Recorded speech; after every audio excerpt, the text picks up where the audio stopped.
मीठी बतिया, लागे करबू तू हमरा दुर्गतिया। होलिया में देवरू करेलू मीठी बतिया, लागे करबू तू हमरा दुर्गतिया। भोरे भोरे अइला देवरू, रंग छुपा के लैला देवरू। भोला भाला ना बारा देवरू, जाने ली हम तोहर चलिया। होलिया में देवरू करेलू मीठी बतिया, लागे करबू तू हमरा दुर्गतिया।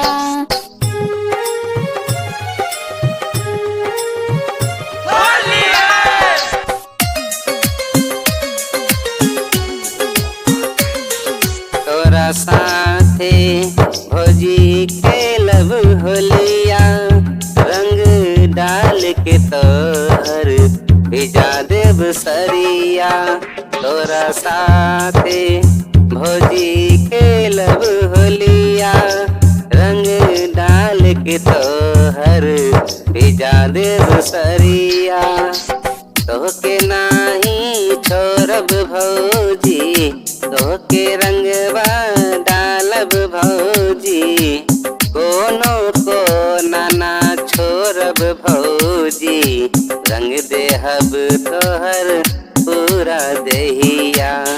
होलिया में देवरा करेलू मीठी बतिया, लागे करबू तू हमर दुर्गतिया।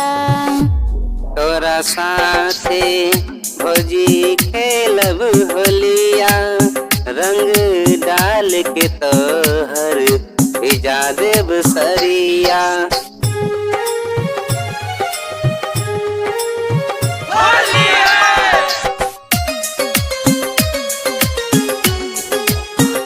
होलिया में सरिया रंगाई भौजी, होलिया खेले में मजा आई भौजी। होलिया में सरिया रंगाई भौजी, होलिया खेले में मजा आई भौजी। देवर भाभी के तेहबर बा, बना रंग वाला गलिया। देवरू तोहर भौजी बानी, तोहर मन के बतिया जानी। देवर तोहर भौजी बानी, तोहर मन के बतिया जानी। होले होले तू रंग लगई हा, ना तू बिगड़ी हा हमर होटल लिया। होलिया में देवरू करेलू मीठी बतिया, लागे करबू तू हमर दुर्गतिया।